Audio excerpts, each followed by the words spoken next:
Olá, meus amados irmãos, tudo bem com vocês? A palavra que eu vou trazer ao coração de vocês hoje se encontra lá no livro de 2 Reis, no seu capítulo 5, versículo 13.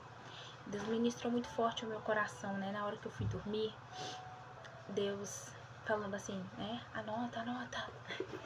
E aí eu levantei e fui anotar alguns pontos de referência, porque na verdade já tem uns 2 dias também que Deus já vem falando essa palavra comigo.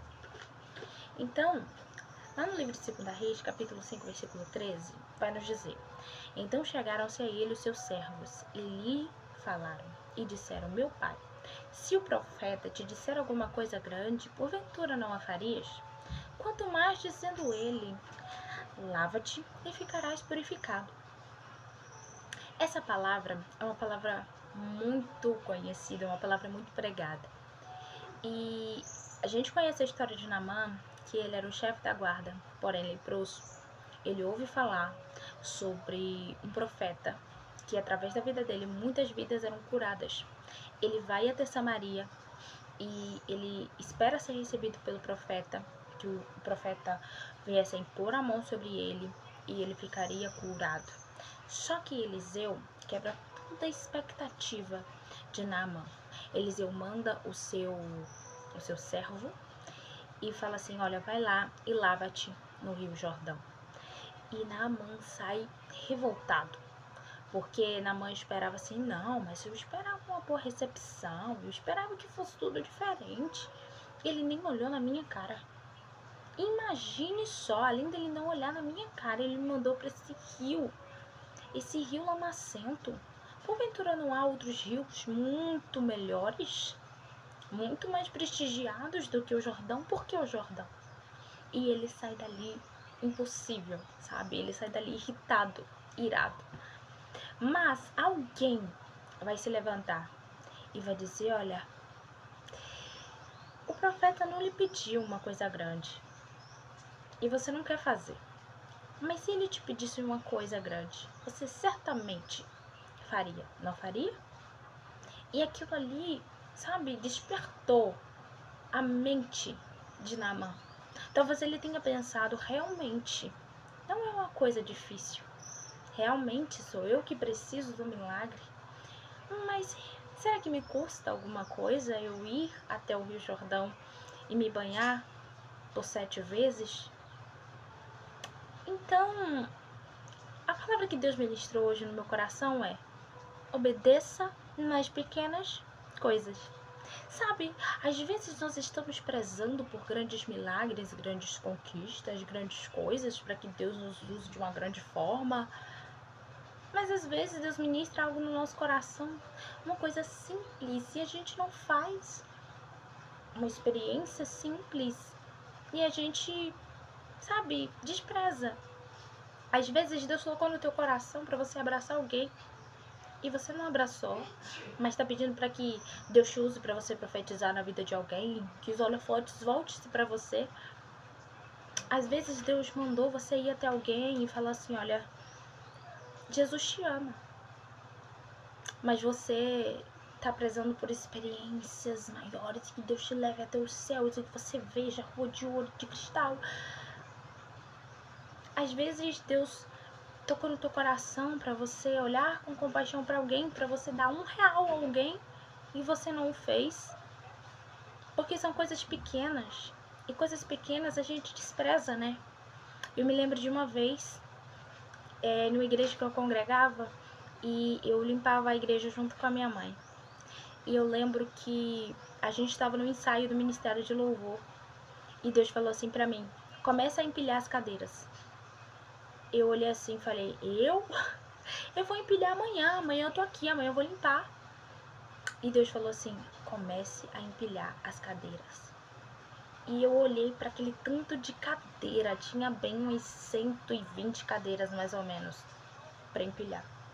Falei: Senhor, eu vou empilhar isso aqui sozinha hoje. Se tem amanhã, minha mãe vem, a amiga da minha mãe vem, porque limpavam 3 pessoas, a igreja, né, juntamente comigo. Limpavam 2 pessoas, mas eu.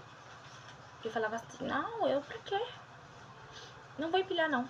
Aí eu lembro que Deus falou assim pra mim: faça o que eu digo. Aí naquele momento ali, sabe, eita, vixe, tá bom. Eu me levantei e comecei a empilhar as cadeiras. E ali, outras pessoas começaram a empilhar a cadeira junto comigo. No dia seguinte, a gente teve um problema que a gente não conseguiu limpar a igreja. A gente já foi limpar a igreja perto da hora do culto. E o que adiantou foi aquele tanto de cadeira que a gente já tinha empilhado. Porque agora só era a gente limpar e botar as cadeiras no lugar. Tanto é que só deu tempo da gente ir em casa rapidinho comer, descansou uns 30 minutos ou 40 minutos, trocou de roupa e foi para a igreja de novo. A importância da gente obedecer aquilo que Deus fala. Pareceu o mínimo para mim. Mas a obediência realmente é nas pequenas coisas. É por isso que Deus falou, seja fiel no pouco. E sobre o muito eu vou te colocar. Às vezes você quer sair e pregar e Deus está falando, vai limpar a tua casa.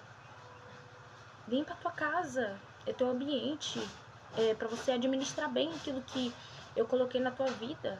Vai limpar teu quarto, vai lavar o banheiro. E a gente tá falando, não, eu quero pregar. Não, eu quero ser usado nos palcos da terra. E Deus tá falando, obedeça um pouco. Obedeça nas mínimas coisas. Lá em 2 Reis, capítulo 4, ainda, né? 2 Reis, no versículo 3, Eliseu manda a viúva pegar vasos emprestados, fechar a porta e deitar o azeite nos vasos. E ela obedece. E é por conta da obediência dela que os filhos dela não foram vendidos, que ela não passou fome, que ela não morreu. Por conta da obediência. Parece só coisa pouca, né? Mas talvez eu e você tivesse se distraído no meio do caminho. Porque ela precisou pedir vasilhas emprestadas. Ai, ô vizinha, pra que essas vasilhas? Aí você já para e começa a dizer coisas que não é pra você falar. Aí você, em vez de fechar a porta, você deixa aberta. Não, todo mundo tem que ver o milagre que tá acontecendo aqui dentro. Não. A ordem não foi essa. Obedeça nas mínimas coisas. Ela pensou assim, se Eliseu falou pra eu pegar, eu vou pegar. Se Eliseu mandou eu fazer assim, eu vou fazer. Assim como também foi, né, na vida da viúva de Sarepta, que uma coisa que me chamou muita atenção na vida daquela mulher, que fala lá em 1 Reis, capítulo 17, a partir do versículo 15, foi que ela fez conforme tudo, ela era obediente. Pega lá um pouco de água pra mim, ela vai lá e pega. Faz primeiro um pouco de pão pra mim, ela vai lá e faz. Primeiro pra mim, depois pra você, porque você vai ver a providência de Deus na tua vida. Ela vai lá correndo e faz aquilo que Eliseu mandou. Aí se fosse eu, se fosse você, a gente ia fazer primeiro pra gente, né? Não, primeiro eu. Segundo ele. Se sobrar, eu faço pra ele. Eu vou testar pra realmente saber se é verdade, porque senão eu posso morrer de fome. Mas a ordem não foi fazer primeiro pro profeta? Obedeça. Eu preciso obedecer, porque a palavra sempre corta primeiro para quem fala. Nós precisamos obedecer à voz do Senhor. Essas mulheres viúvas, elas receberam instruções simples e foram obedientes. A gente recebe instruções simples porque Deus é simples. E a gente não é obediente. Mas a gente preza pelas coisas que o olho não viu, o ouvido não ouviu, coisas grandiosas. E Deus está falando, o grandioso na tua vida é você obedecer.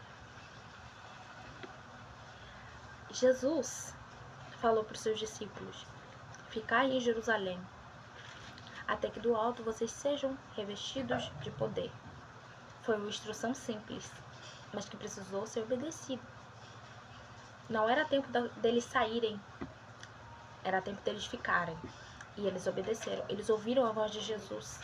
Eles ficaram e permaneceram, perseveraram unânimes, todo em um só pensamento, em um só propósito, de receber do céu aquilo que Deus tinha prometido. Ah, não, porque Deus prometeu, então vai ser do meu jeito. Deus vai fazer independentemente, porque se eu for infiel, Deus permanece fiel. Mas Deus é fiel com a palavra dele. Deus é fiel com a palavra dele, por isso que ele disse, você pode ser fiel com a tua palavra, mas eu sou fiel com a minha. Por isso que também Deus falou para Samuel, né? No caso, Samuel fala com Saul: eis que obedecer é melhor do que sacrificar. A obediência para Deus é melhor que o sacrifício. Uma vez eu escutei algo muito interessante. Tem muitas pessoas sacrificando porque não obedecem. Se eu e você estivesse obedecendo, talvez a gente não estivesse sacrificando tanto. Sacrificando em tantas coisas. Lá em Atos 9, quando Deus fala com Ananias se surpreendeu porque Deus falou: vai lá, numa rua chamada direita, vai ter um varão chamado Saulo, e eu quero que você faça assim, assim, assim. Aí ele vai olhar e vai falar assim: o quê? Mas Deus, ele é um perseguidor. Ele vai questionar de imediato. Ananias não tá entendendo. Ele, imagina a Ananias pensando: finalmente, quando aquele homem ficar cego, Jesus vai deixar de perseguir a gente. Aí Deus vai falar assim: Ananias, você não sabe de nada, Ananias. Eu vou mostrar pra ele o que é padecer pelo meu nome. Aí Ananias, sabe o que Ananias faz? Ananias sai da casa dele e vai fazer o que Deus mandou.